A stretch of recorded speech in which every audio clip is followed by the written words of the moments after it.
Good evening and welcome to the Carnegie Town Hall. This meeting of the Sioux Falls City Council will begin in a few moments.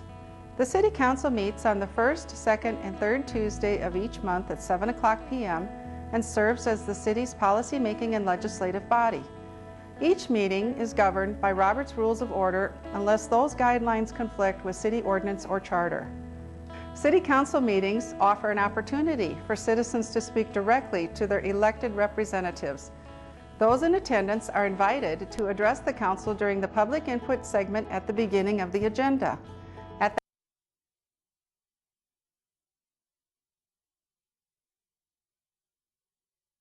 That concerns a resolution or an ordinance's second reading is only allowed when those specific agenda items are being addressed by the Council. When addressing the Council, citizens should speak directly into the microphones at the podium and state their names for the record after being recognized by the Chair. To accommodate and respect all viewpoints, citizen comments are limited by ordinance to no more than 5 minutes each. Comments should be respectful and focused on providing new information that will benefit the Council's deliberative process. The Chair reserves the right to limit the number of speakers.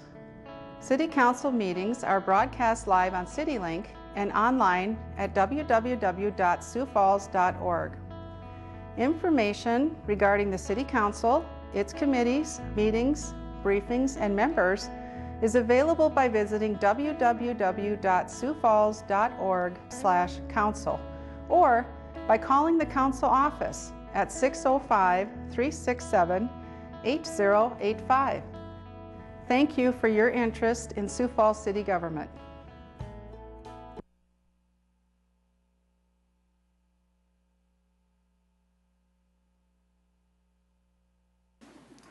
See, I knew you'd be here.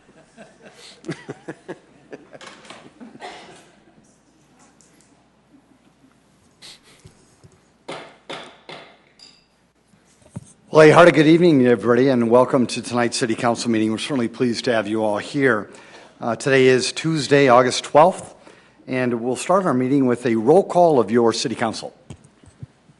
Council members Anderson. Here. Erickson. Here. Erpenbach. Here. Jameson. Here. Karski. Here. Kiley. Here. Rolfing. Here. Staggers.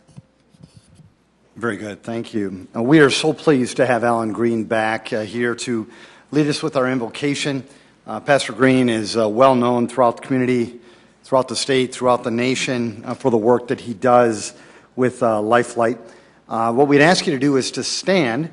Pastor Allen will give us our invocation and then remain standing for our Pledge of Allegiance. Thank you.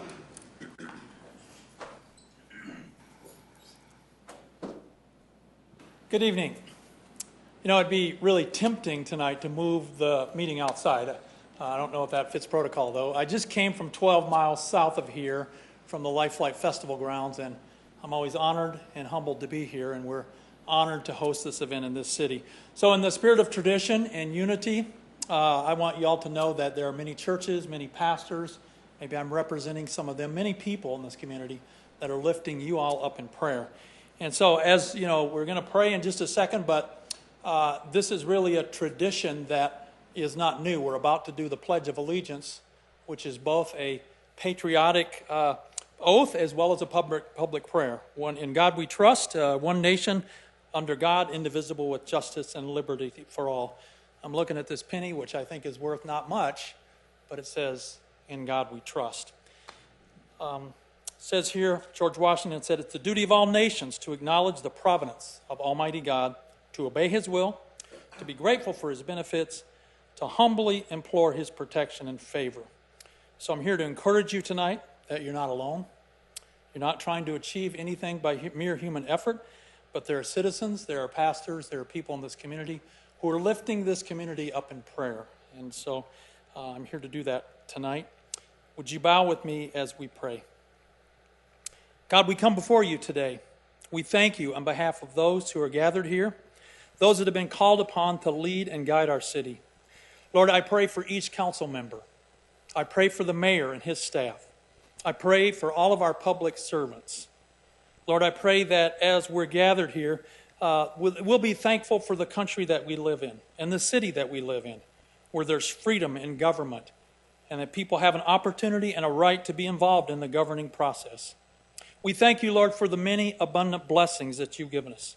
We thank you for life itself, which we're so often reminded of. It's so precious and sometimes so short.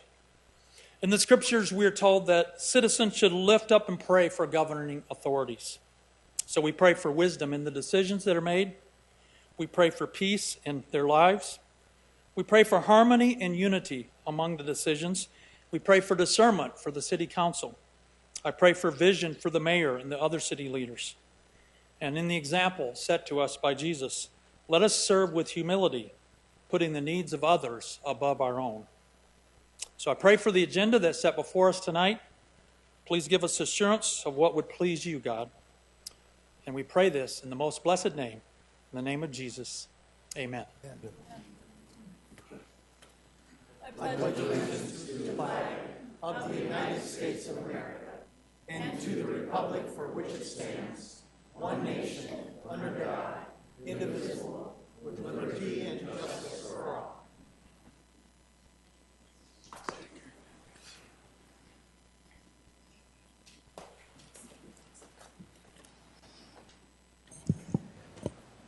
We'll continue our meeting tonight with our consent agenda. Council, any changes or discussion on the consent agenda? Move to approve, Karski. Second. Councilor Karski's made a motion to approve our consent agenda, seconded by Councilor Anderson Jr. If there is no discussion, a roll call vote, please. Council members Anderson? Yes. Erickson? Yes. Erpenbach? Yes. Jameson? Yes. Karski? Yes. Kiley? Yes. Rolfing? Yes. That is passed 7-0. We'll now move to our regular agenda. Council, any changes to tonight's regular agenda? Move to approve, Erpenbach. Second, Karski. There's been a motion to approve our regular agenda, seconded by Councilor Karski. Any discussion? Councilor? Like a motion to amend the regular agenda by moving agenda item 15 before agenda item 6. Second, Rolfing. There's been a motion to amend our agenda tonight by moving agenda item 15 before agenda item 6. It has been seconded. Any discussion? A roll call vote, please. Council members Anderson? Erickson? Yes. Erpenbach? Yes. Jameson? Yes. Karski? Yes. Kiley? Yes. Rolfing? Yes. That has passed 7-0. Should we vote on the amended main motion? Very good. Roll call vote, please. Council members Anderson? Erickson? Yes. Erpenbach? Yes. Jameson? Yes. Karski? Yes. Kiley? Yes. Rolfing? Yes. Very good. That has passed 7-0. Thank you, Council. We'll now move on to our meeting, and we start our meetings by offering you the opportunity to engage your council. If anybody would like to come forward, speak to the council, you're more than welcome to do so. All we'd ask is that you keep your comments to 5 minutes or less, and then just introduce yourself to the people of our town. Welcome. Thanks, Mr. Mayor and council members. Jeff Barth. I'm going to speak partially as county commissioner, but partially as Jeff Barth. And I was also going to speak on item number 15, and I was going to catch my breath in between. But I come before you right now to talk about the Van Epps Park situation. And first, let me thank you for your efforts in helping us there and building that fence. And honestly, the number of issues for our county employees have gone way down since that fence was put in. So again, I thank you very much. I think the fact that there's been a delay in the an instant reaction of banning alcohol in the park, the fact we had to wait for the park board to act, the fact that we are looking at amending the stuff so we can act faster in the future, I think has given us time to reflect. And I truly believe that that park is the appropriate place for people to stay living as they are. It's the best alternative I can think of. There are no families living right on it. There's no playground there. It's really a pretty secure location. And I think with this fence and perhaps with some other changes, it could even be better. I think, though, it does draw our attention also to the issues of mental illness, alcohol abuse, drug abuse that we have in our community, and our failure not just as a county or a city, but actually the whole state in addressing those issues. The number one place to go get drug or alcohol treatment It's the jail. And they're not very good at doing it. Down in Yankton, they have 26 beds for substance abuse people and for the whole state. People go down there, they're down there for 5 or 6 days, they're brought back and released back on the street with a fistful of pills and a hearty handshake, and someone expects them to make their doctor's appointment next week and straighten out their whole lives, which have been a mess for 45 years, or in my case, 62 years. I know that you all know, I feel that additional money from additional taxes on alcohol is the right place to get some of the resources needed. You know, you walk into the bar, you've got money, but you walk into court and you've got no money. That's been our experience at the county. I think we can do better. I really appreciate, again, the work that the city has done. Our complaints from our county employees have dropped way off, and I think, you know, with a few more tweaks, it might even become a safer location than it is today. And again, I thank you all. Thank you, Mr. Mayor. Commissioner Barth, thank you for your service as well. We appreciate it, and your comments. Would anybody else like to engage the council? Welcome.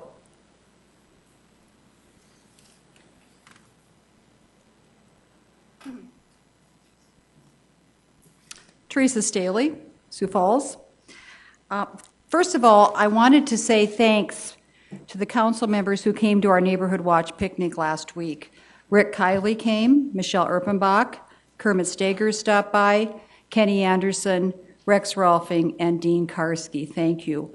I know it was kind of a hardship because it's the same night as the meeting, but you came over, and I just think this is a fabulous program for our city. And Greg called and said he couldn't come, so thank you for that, Greg. So that was the first thing I wanted to talk about. The second thing I'm here to talk about is the boulevard issue. And a lot of people in our community are not aware that this is something that came up last month. And I personally think it's very important. We've got people out here in our city who have rocks. We have people who have some vegetables. We've got people like myself who've planted it with perennials. And it came up, and then it kind of disappeared. And I've had conversations with you, and I wanted to talk about the council members I've talked with. Christine Erickson has called me back, thank you. Dean Karski has been very good about calling me back. Kenny Anderson, thank you so much. Actually, Michelle Erpenbach, a big thanks. And Greg, you came by my house to look at the flowers. Thank you. This is a good issue. Important. And these people have been very friendly. You have been kind to me and respectful. There is one elected official, and I forgive you, who treated me with anger, disrespect, and hostility. And we have a right as citizens to express how we feel. And you may not agree with us, but we still have a right to be respected. And so I forgive you for that. As we move forward, I would hope that you're going to have an open mind. We don't need to have one size fits all for these boulevards. St. Paul, Minnesota it's called Beautiful St. Paul. Beautify the boulevards. I'm all for saying that we have to have safety. So if something has a sight hindrance, that's fine, we cut it down. I think it needs to be maintained. But if my neighbor has a boulder in their boulevard, that is no skin off my nose. We have to have an attitude of live and let live in our community.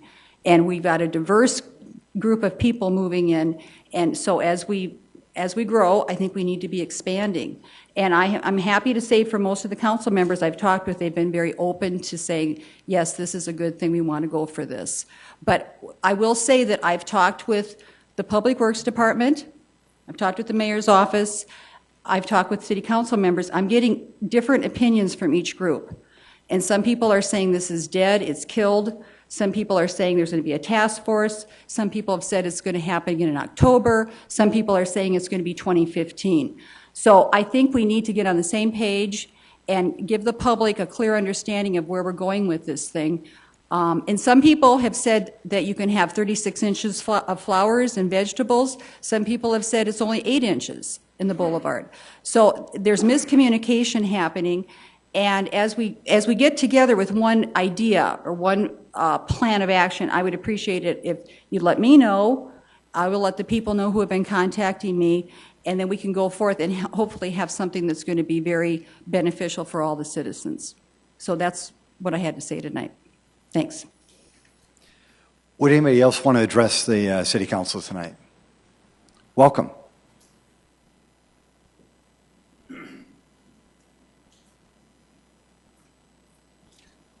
Good evening, Robert Colby.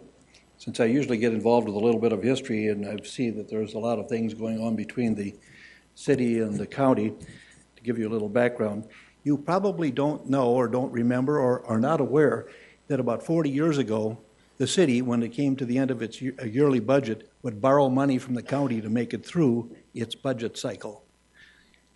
When I first went on the county commission, the budget was about $12 million, and when I left, it was about $65 million. The city, in the course of that time, they registered their complaints. They needed some more funding, and they went to the legislature. They got a 1-cent sales tax. They got a second penny sales tax, and creatively, they have worked that so that they are now a fat hog in the cornfield, as it were. Now, with that in mind, the county's basic problem for its dilemma is that they assess property and they collect the money, and everybody thinks the county gets the money, which they do not, because approximately 75% of all the money collected for sales tax, for the property tax, goes to the schools. Now, how many of you remember the personal property tax? Okay, that was the liar's tax. When they rescinded that, when the legislature took it out, they gave the county $500,000 to replace that money. The county stuck and stayed with it. There was no escalator clause because the population grew, the prosperity of the county grew, and it stayed at $500,000. And finally they said, we could really use that $500,000, and they took that back. So $500,000 was lopped out of the county's monies that they could use for their budget. And then after that, they chose to freeze the property tax and mill levies. That did another nice job on them. The city and the county at one time were very level because they had about the same amount of property tax money coming to them, but the school was the lion's share of it. The city then came up with the sales tax. The legislature at one time had one of your city councilors, after he was defeated here, he went to the legislature, and his succinct comment was, all you county commissioners ever do is whine. That particular, now former legislature, is a county commissioner, and it seems that he is stuck with whining. Now, the property tax from Minnehaha County that they get, that provides about 50% of their budget. There's over 50% of their budget goes to law enforcement. People forget the county is the state's law enforcement agency. All laws get enforced by the county in one way, shape, or form. Whether it's the sheriff or whether it's the state's attorney, they are the ones that enforce the laws. Many of the laws are given to the counties to do and to enforce, but there's no monies behind it. It's unfunded mandates. We used to get inheritance tax. 25% of the people in South Dakota, when they passed away, might be subject to the inheritance tax. Former legislator and now councilor Kermit Staggers called it the death tax because people died and they had to pay a tax. Well, it wasn't everybody that died that paid the tax. 5% of the people may have, and 80% of that money left the state, never to come back again. Well, a true death tax is getting your obituary published in the Argus Leader. We now have the bank franchise tax, which the county used to have 100% of. But the legislature looked at it and said, ooh, that's too much money for you. We're going to cap you. We're going to get the rest. The state has also done the same thing with the Deadwood monies that go to the historic preservation there. They said, oh, you only get so much money. The rest of that we're going to take above that, and we're going to use that. So I would be aware, if I were a city councilor, that the state might say, your sales tax is bringing in too much money. We're going to cap you at a certain level in regards to your population, and we're going to take the West. One of the things that we have to keep in mind is that the county, though we are growing, or the county is growing every time the city grows, and that there are unforeseen circumstances every time you hire policemen in this community that expands the need for law enforcement. And it would be nice if the city of Sioux Falls would go to bat and try to help the county find some kind of escalating funding for themselves, something that grows geometrically instead of just arithmetically. Thank you. Thank you, Ms. Colby. Would anybody else want to engage the council?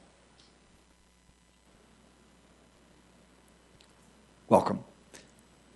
And folks, if there's anybody after this person, if you just come up, get ready, we'd appreciate that. Welcome. Welcome. Good evening. My name is April Smith, and I'm here in Sioux Falls.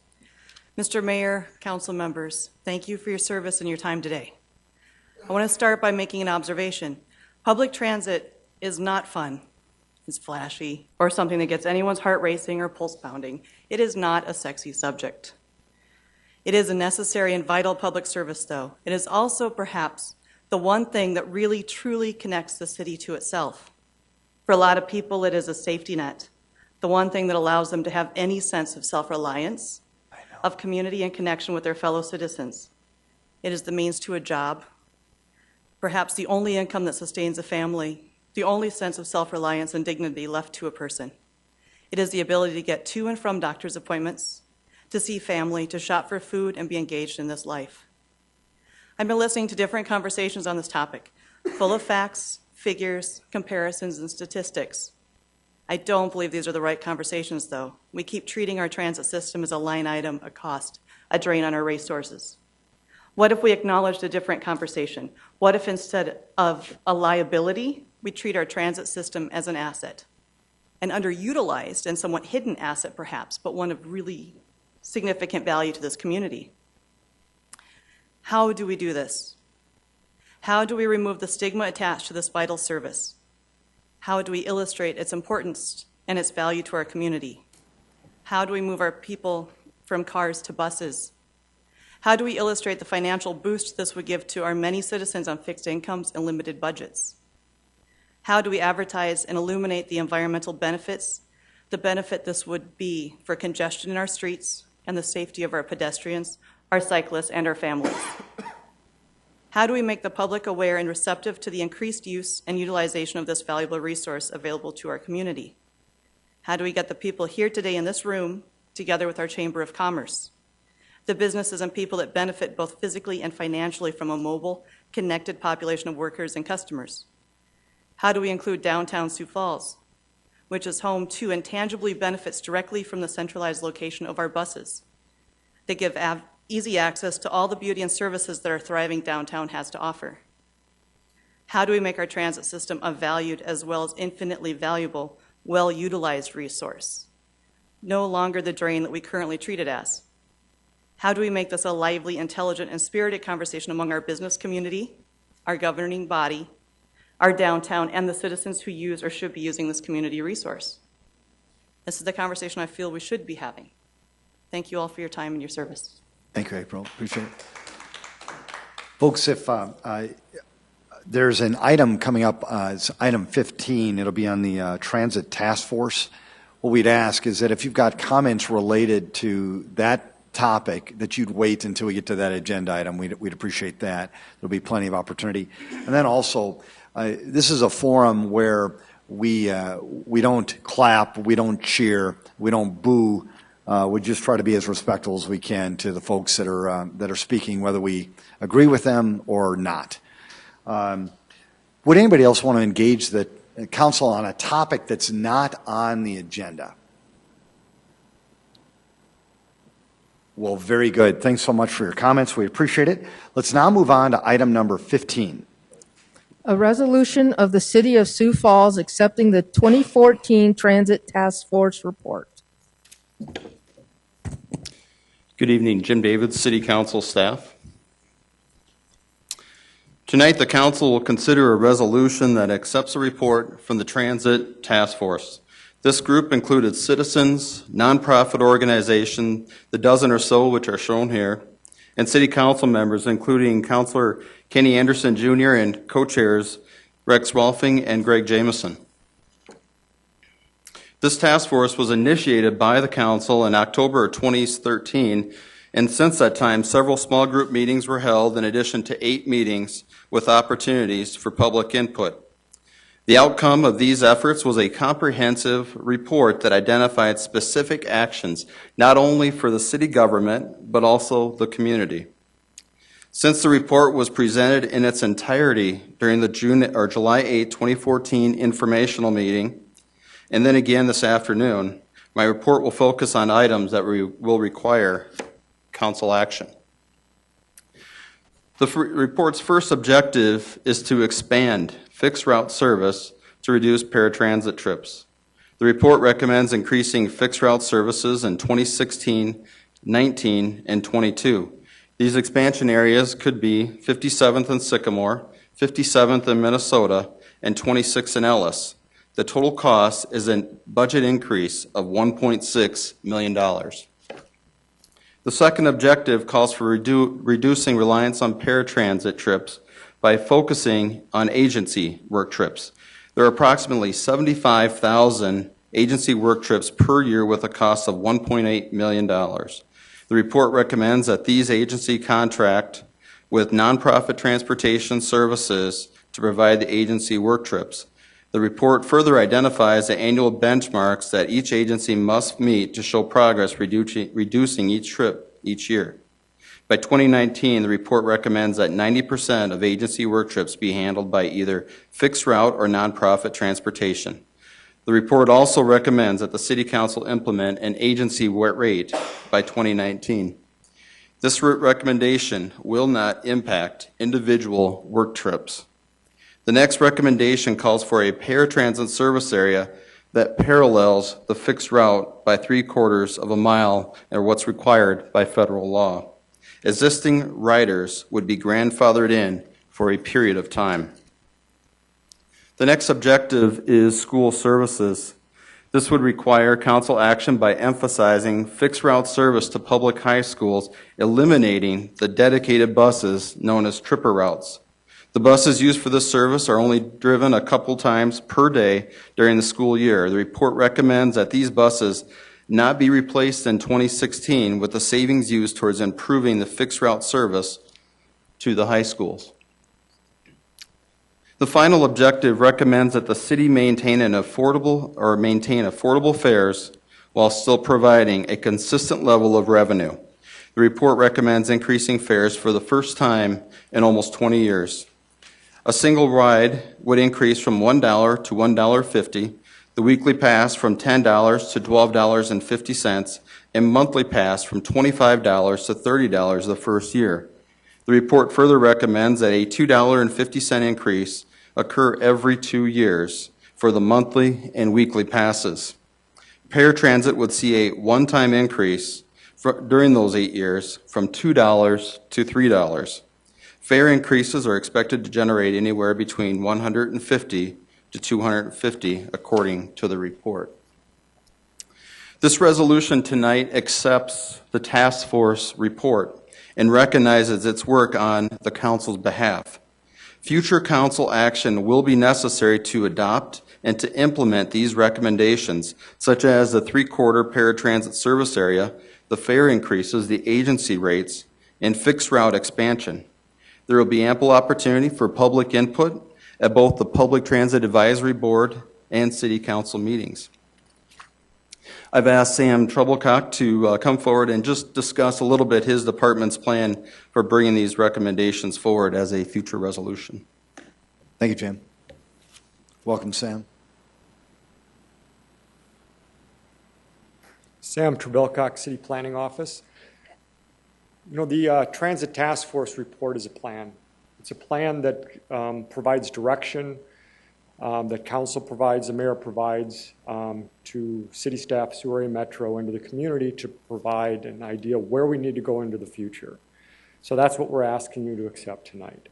As Jim mentioned, there are some implementation items that would come later.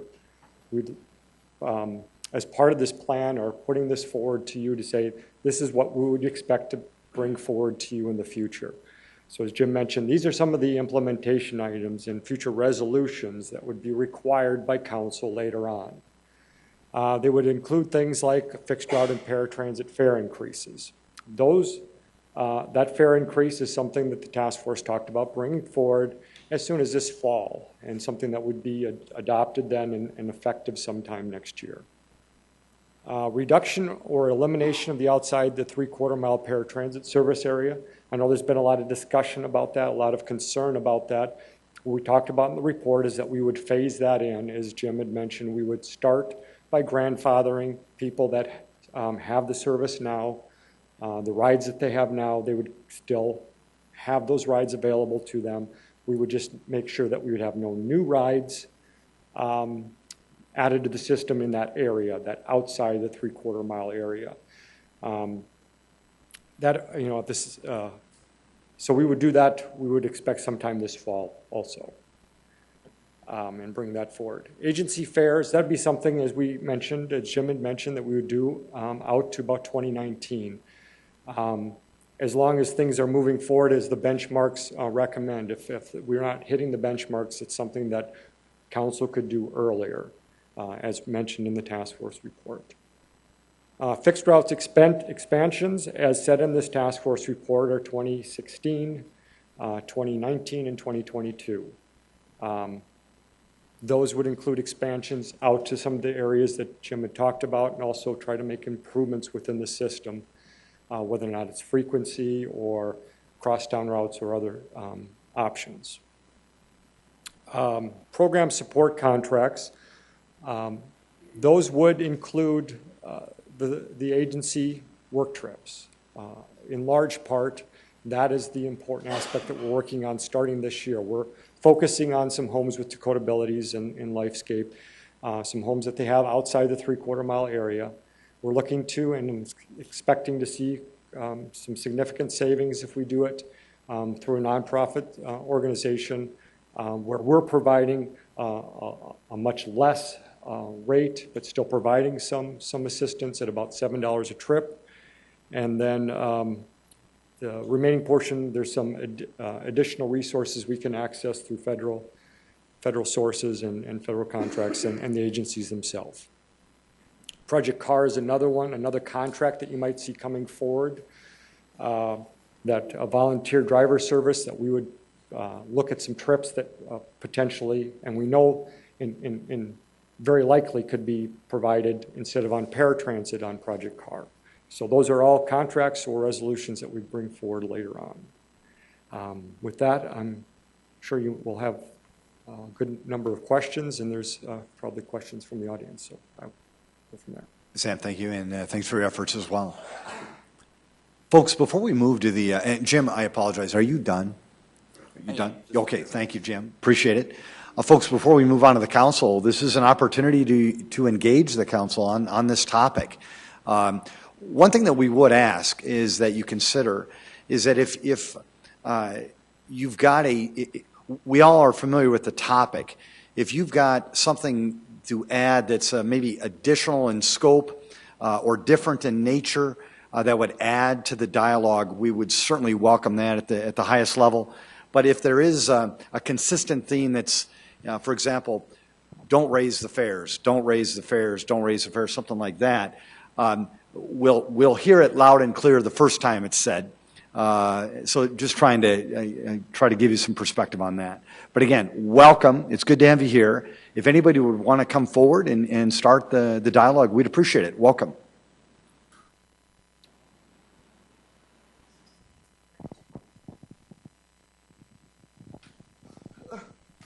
Thank you.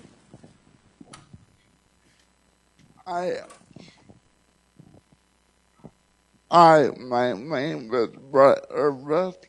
Welcome. I'm from Sioux Falls, and I also bought my ad here in Herbert. Are you all able to understand me? Yes. But I'm not here only as a citizen. I'm also here as an airman of the Board of Motivation and Rehabilitation rehabilitation, if you don't know what that is under the Department of Human Services, and it helps, or it's the agency that helps people with disability be all proceed from high school to college and be employed. And I don't want to thank everybody who worked on the outdoors and or there. I'm an effort, but I believe that one idea or way to solve our issue, but I don't believe that the ultimate answer. I believe letting a surface down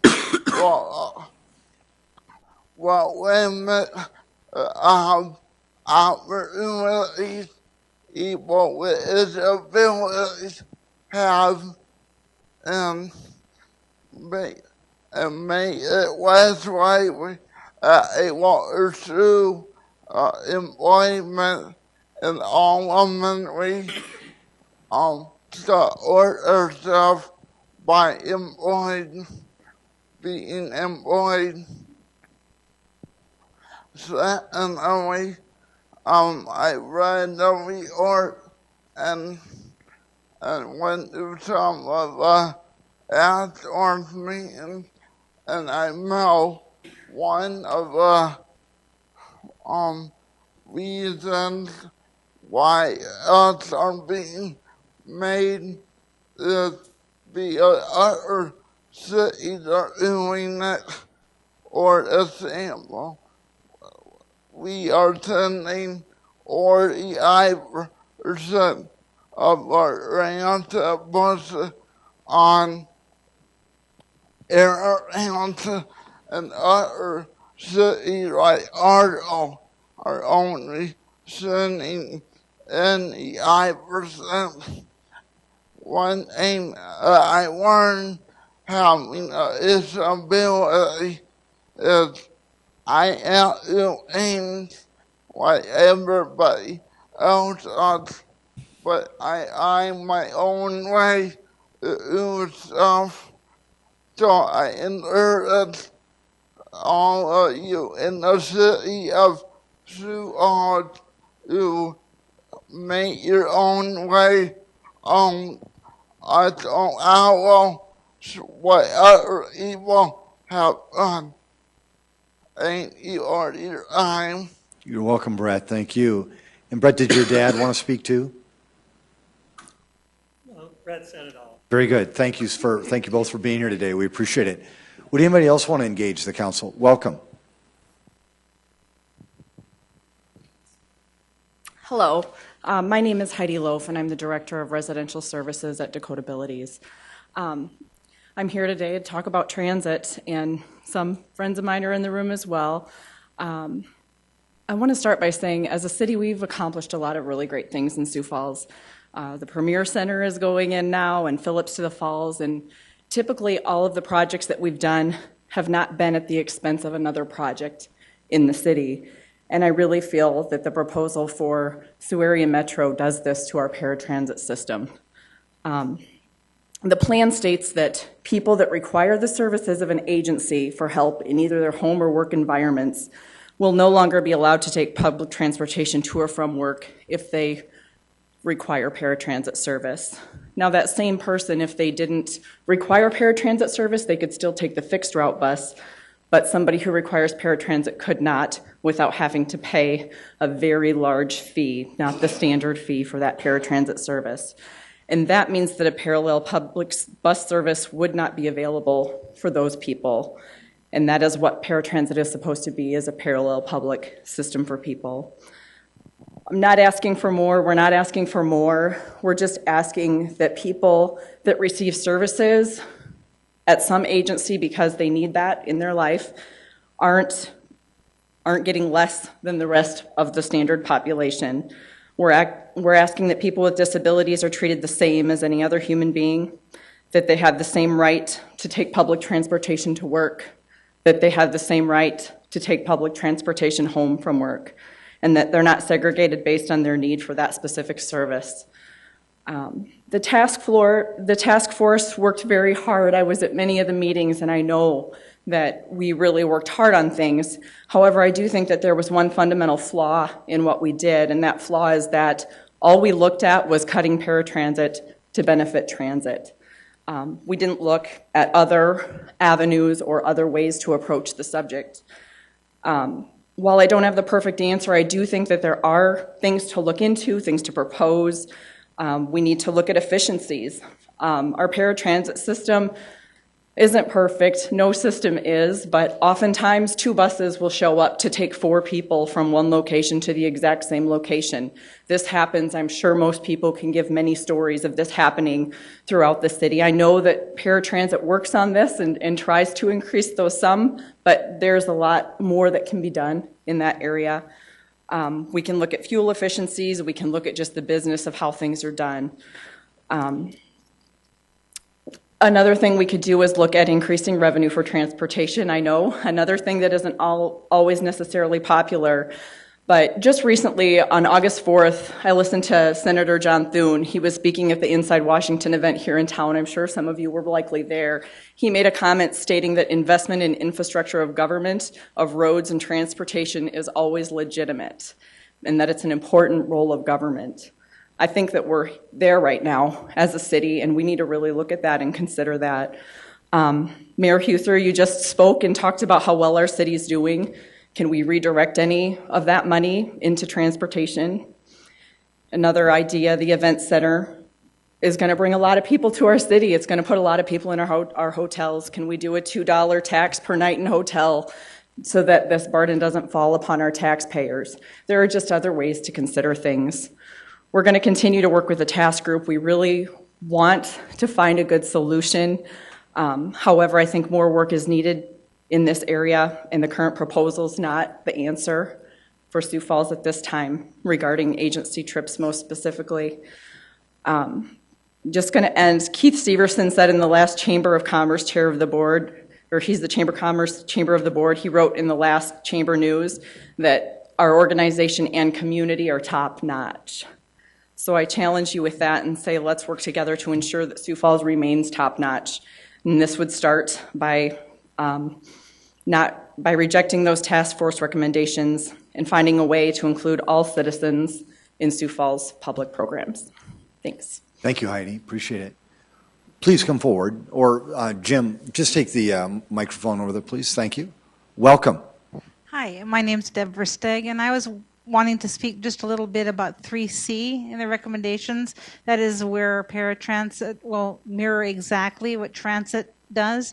What that will do is not enable people to go to ophthalmology building, to the urology building, to Avera Wellness Center, and many other group homes and places that we currently do serve.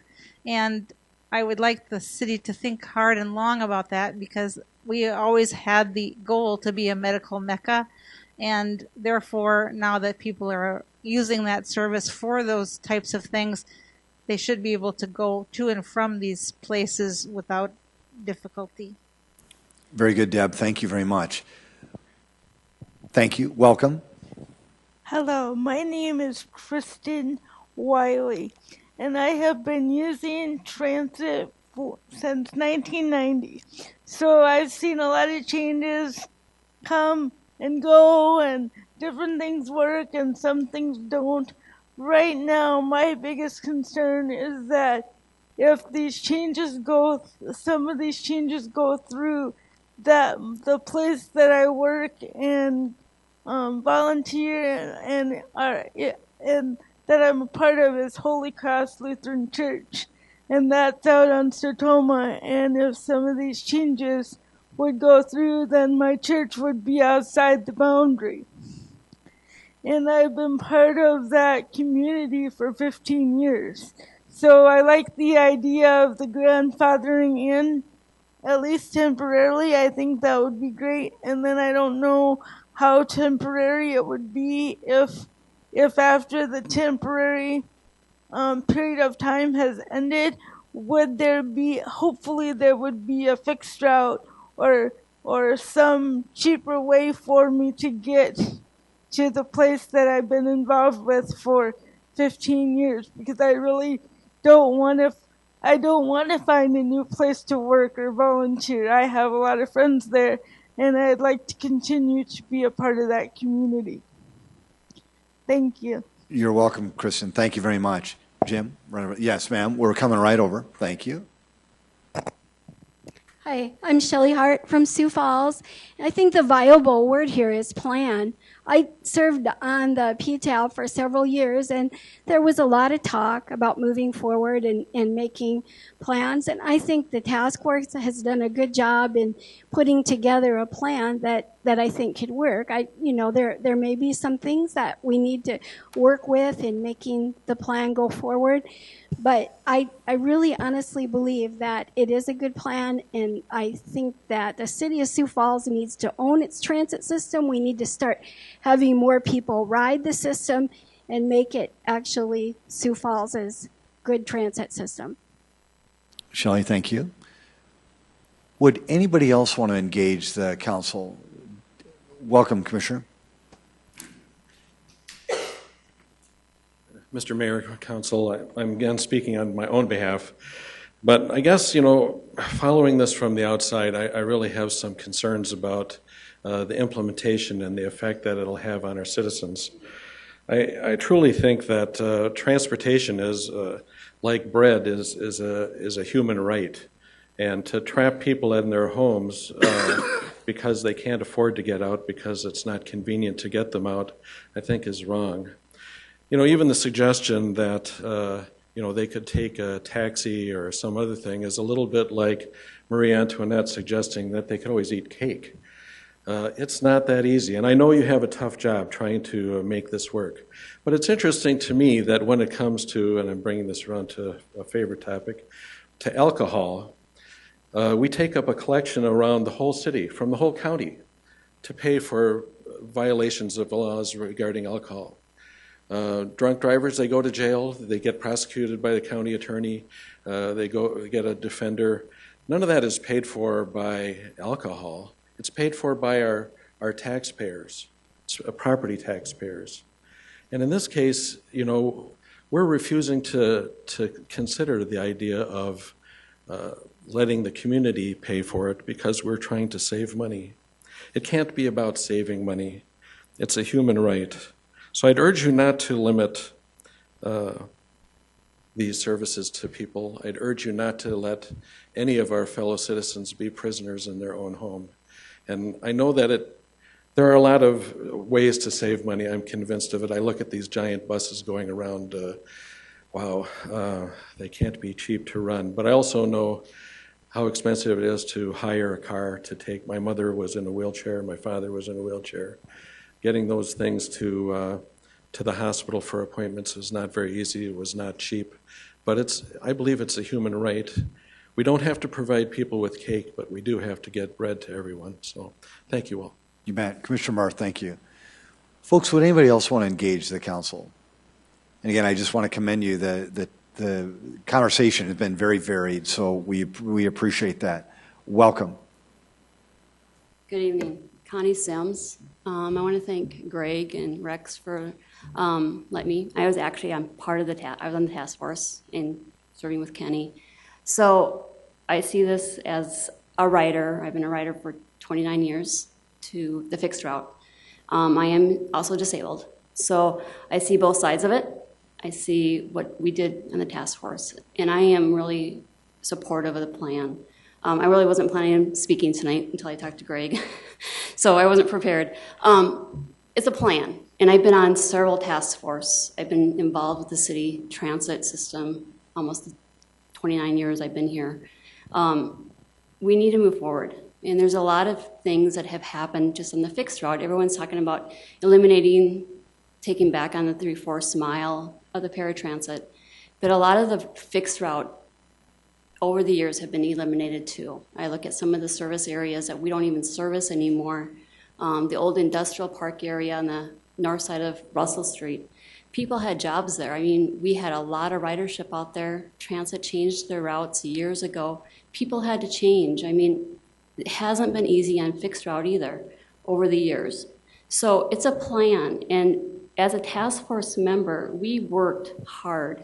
These decisions weren't easy for us, but it's a plan. I think we should move forward. It's a start. And like I said, I've been on a lot of other task force, and we came up with a lot of the same ideas, but we had a lot of not heated, but lively conversations. A lot of things came out, and it wasn't just we have to do this or we have to do that. We really tried to work as a task force to come up with this, and it's a start. So if you have any questions, either as a member, I'm willing to answer. Thank you. Thank you, Connie. Folks, would anybody else want to engage the council on this topic?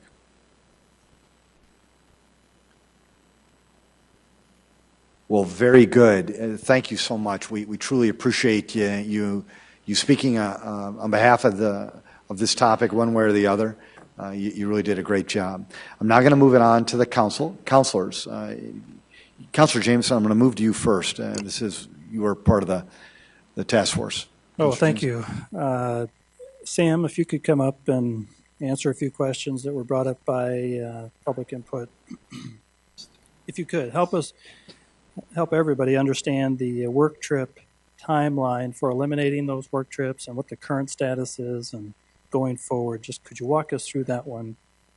The way the task force report includes this is that we look at a 5-year process, starting with next year in 2015. We look at, we're basically developing a nonprofit transportation system to help with some homes that Dakota Abilities has and also some apartments that Lifescape have that are outside the 3/4 mile area. And that's something that we've included, as I mentioned earlier, as kind of part of program support. We're going to help out at the city level.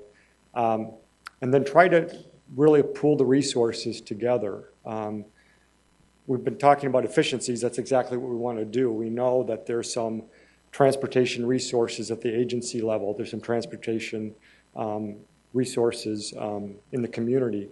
And that's what we need to tap into. That's the way it used to work years and years ago. It worked in other areas of it works in other areas of the state that way. There's some federal funds that we can tap into. So over a 5-year process, we'll keep building on that nonprofit transportation system. We already have the possibility of a nonprofit provider that we're looking at contracting with, and we would bring that to you hopefully yet this fall. And then in 2016, we would look at picking up some more homes and continue on down until what the task force looks at about 90%. We know there's some people that don't fit into that agency fit that wouldn't necessarily be able to be covered under the nonprofit umbrella, but pretty much we think we can cover anyone during that process. So. The 5-year process was the big key. I think there's a lot of steps in this task force that are going to take some time, and I've been trying to encourage or inform others that it's going to take years for this to really work out. And if I could just go through one more question, I'll let somebody else. The question was asked about ways. Why haven't we worked to find ways to improve paratransit? How do you, or what would you say is going to happen if we have a healthy system here? How would that influence paratransit in the future? So how affecting the health of what? Paratransit. The comment was made that why wouldn't we think more about improving paratransit versus it appears as though we're kind of cutting it or shrinking it. Yeah. But doing what we're proposing to do, what is that going to do for paratransit in the long run? In the long run, we're obviously going to have more capacity that we don't necessarily have now.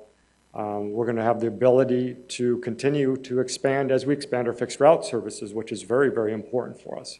So that's what's important and why we want to align the 3/4 mile area with the fixed route system, the paratransit and the fixed route system together. We know that'll be much more efficient. We know there's more efficiencies that we always can gain out of the system.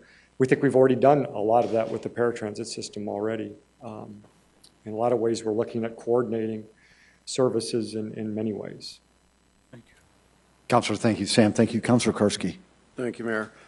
Jim, do you mind putting up the community participation slide up on the screen for everybody to see again? I think it was one of your first slides. Oh, I'm sorry. A lot of people worked on this, and this isn't a question, but more of a comment or a statement about the project that went on, just to thank the task force. But this wasn't done in a closed room or in the dark. There were a lot of people that were involved in this process, and they even came to us and said, we don't agree on maybe every part of this, but we do agree that it is a plan, maybe not the plan.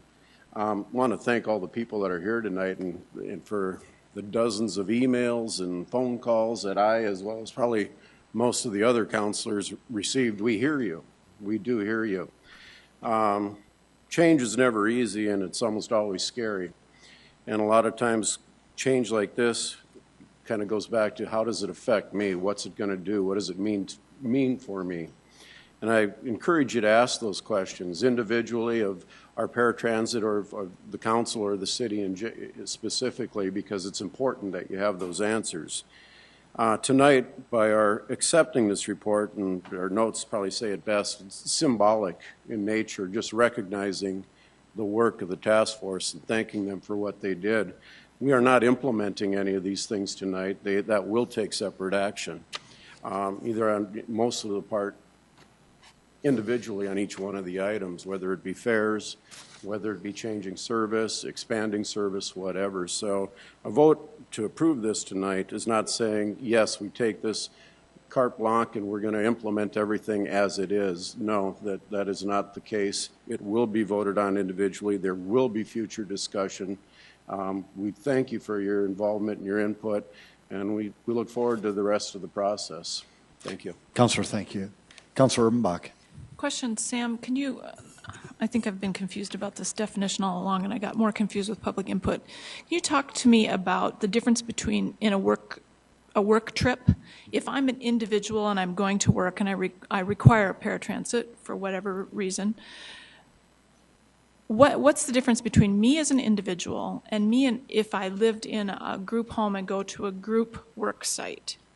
Are there two different things, or am I confusing this? It's vocational rehabilitation services, and I'm sure somebody else could explain it a lot better than I can, but from the perspective of transit, that an agency trip is something that really can be looked at if it is guaranteed trip for an agency. And in our case, our buses are going out to Dakota Abilities and Lifescape, and they're picking up a home, and they're using that bus for that particular purpose, and they're taking them to their work site, their supported work site. And that is something that the state of South Dakota and those agencies have provided in any other city. They provide themselves, or they provide it through a contracted method. And they're required to provide those transportation services as part of that program. So ADA provides an exception for agency work trips, and that's really what those trips are when they're supported and work trips. If I might, Mr. Mayor. So, Sam, when we're providing something that the state and ADA requires the agency itself to provide, we're providing it for them. Does the agency pay the $2 fee when each of those people gets on the bus, or do those individuals pay that fee when they get on the bus? I don't know overall how it works. I do know in some cases some individuals do pay. There are some individuals that do, and I don't know, in some cases maybe agencies do. That's a good question. How it works overall, I'm not sure. And then, if I might, one more. Remind me again how much it costs the City of Sioux Falls to take one paratransit trip per person. It is that we collect $2, and it costs us $24. $24. And we're providing a service that's required by the state and by the ADA for the agency to provide themselves. Thank you. That's what I needed to know. Thank you, Councilor.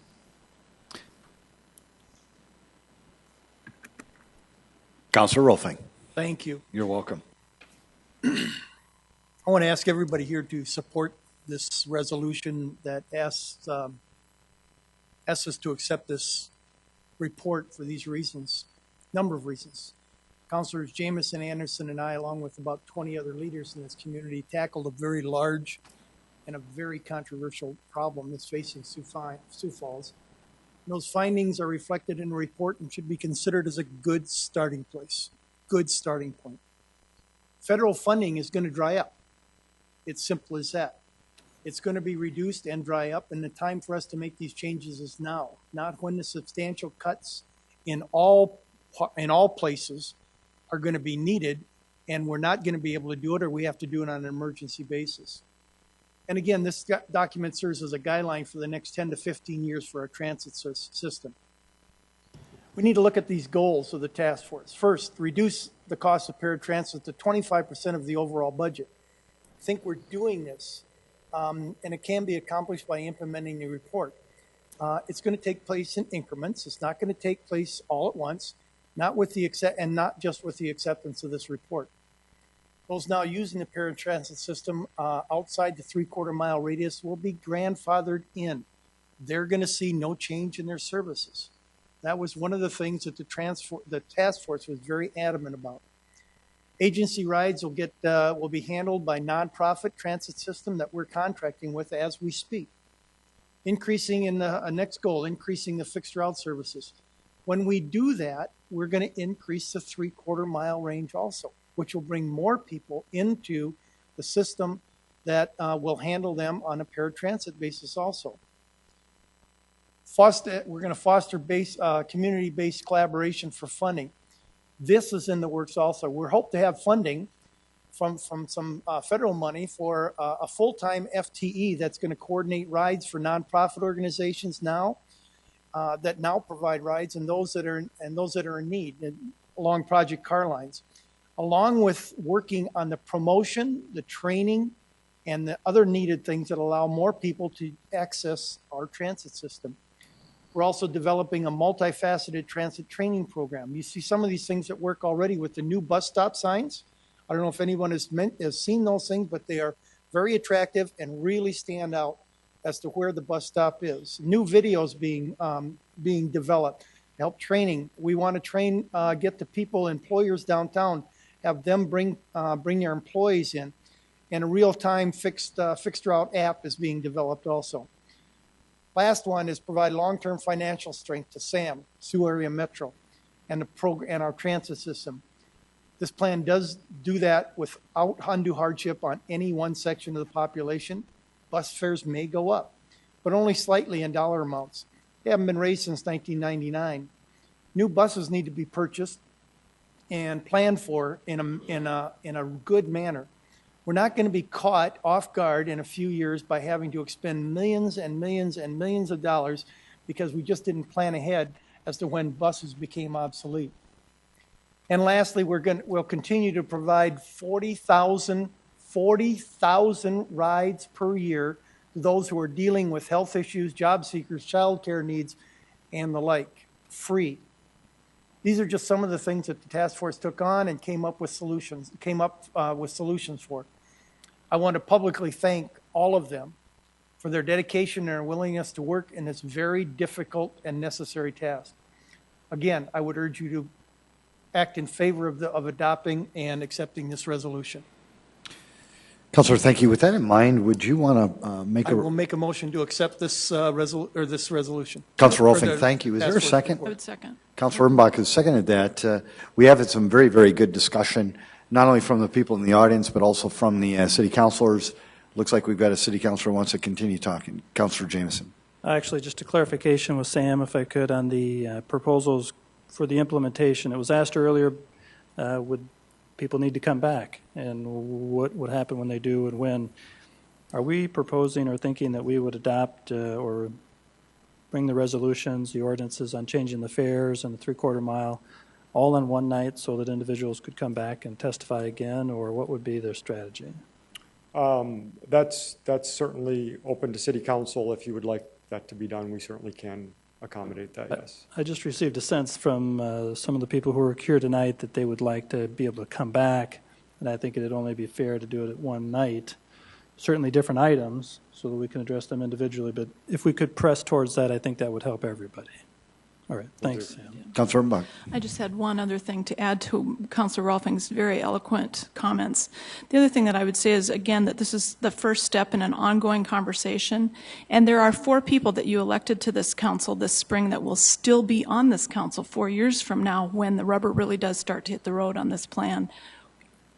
We're here, and you're going to have to keep us, we're going to have to stay in line, and we're going to have to follow this through. We're in this together, all of you and all of us. Thank you. Councilor Anderson, Jr. Yes, I want to agree with most of the council here.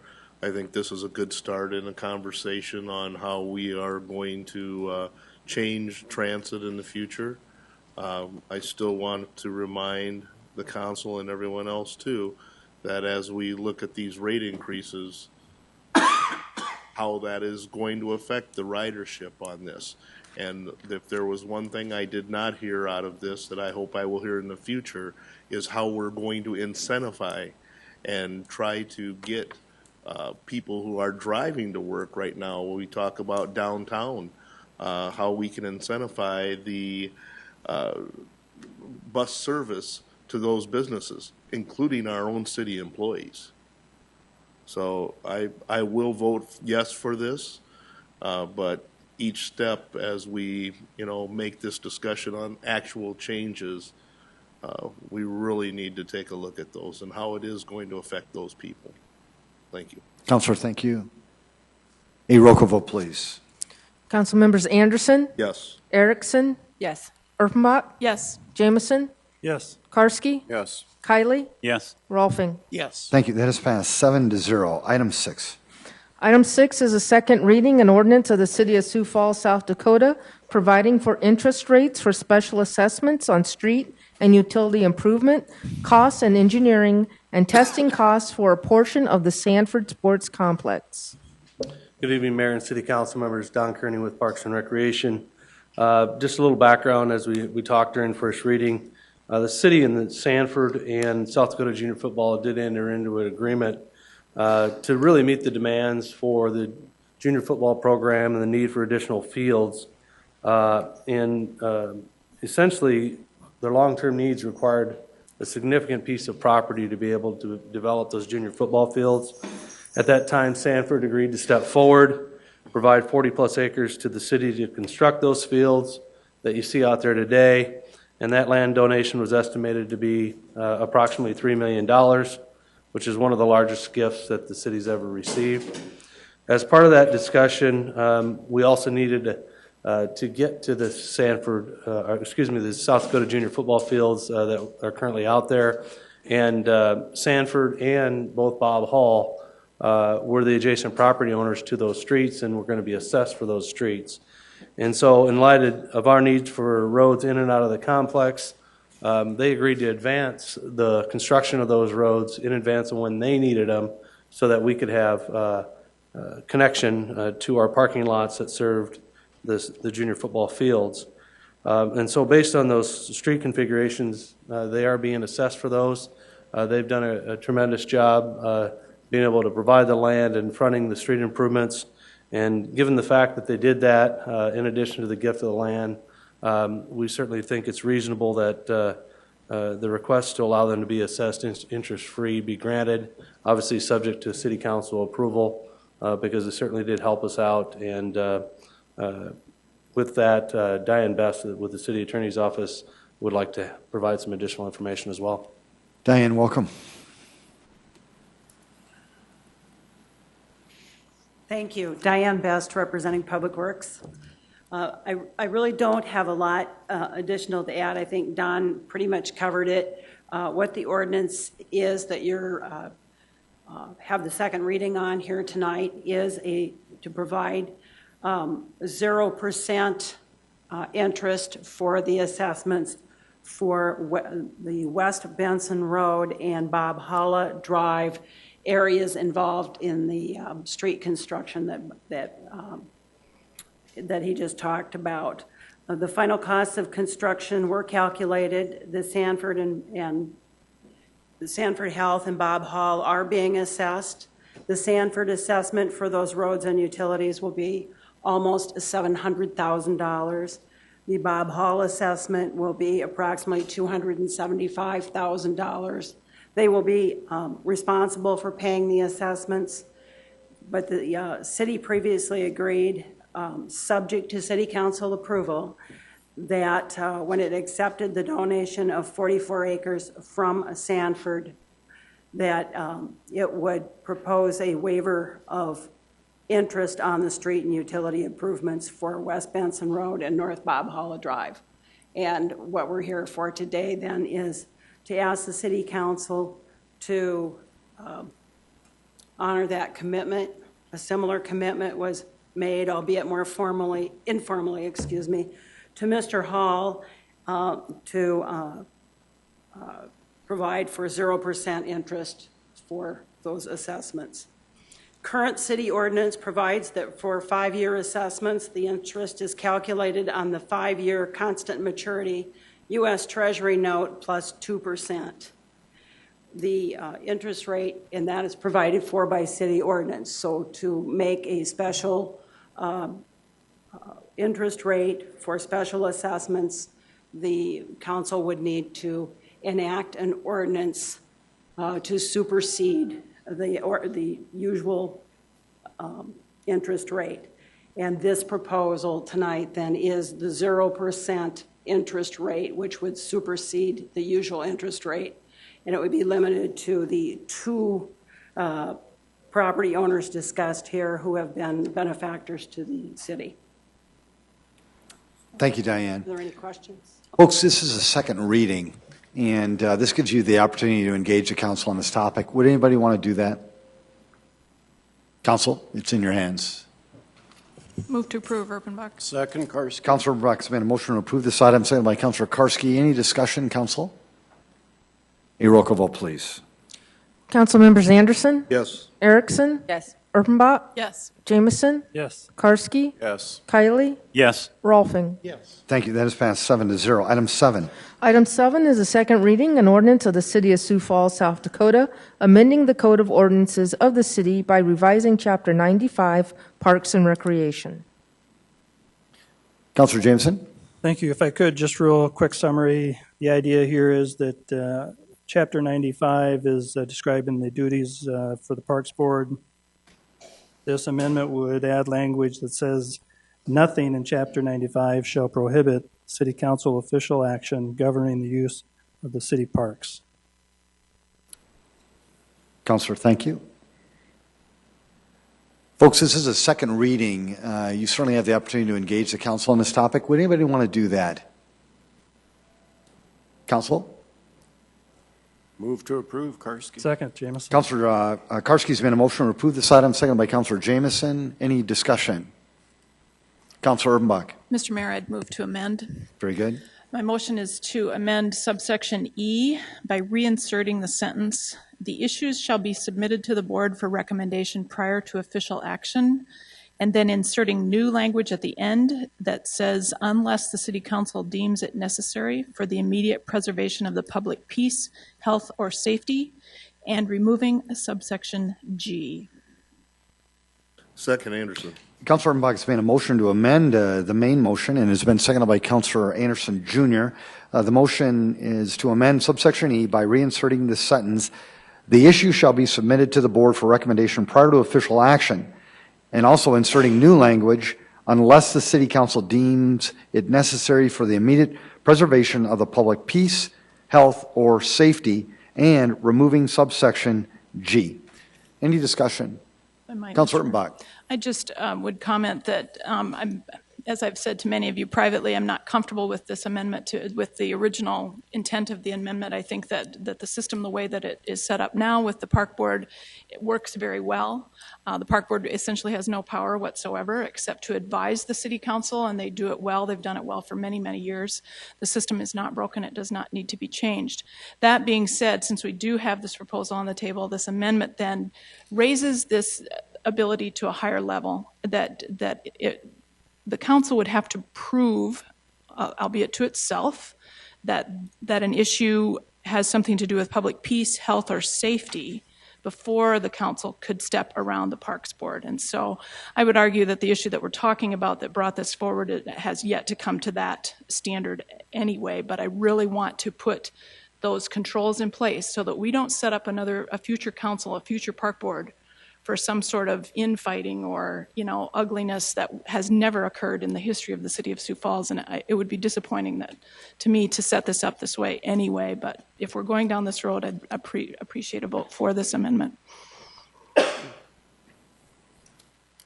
Councilor Jameson. If I could get a clarification from the city attorney on what would be the definition of public peace, health, or safety, as the city would define it. Thank you, Councilor Jameson. Paul Bingford with the City Attorney's Office. The term that is used in the amendment, the immediate preservation of the public peace, health, or safety, is a term that is used in several U.S. Supreme Court and South Dakota Supreme Court cases. What the term relates to is an exercise of police powers to respond to an emergency, which is defined as an unforeseen combination of circumstances which calls for immediate action. By declaring the emergency, the legislature, in this case the city council, has declared the immediate necessity for the law. So it's a factual situation that would need to be addressed by the city council in each case, whether or not it was an emergency that would justify modifying the rule without going through the Parks Board. And I think ultimately courts would give great deference to the factual determination of the city council. But it is a factual finding that would need to be made by the city council in individual cases, whether it rises to that level of an emergency. Thank you, Paul. A roll call vote, please. This is on the amendment? This is on the amendment, yes. Councilor Ruffing. Council members Anderson? Yes. Erickson? Yes. Erpenbach? Yes. Jameson?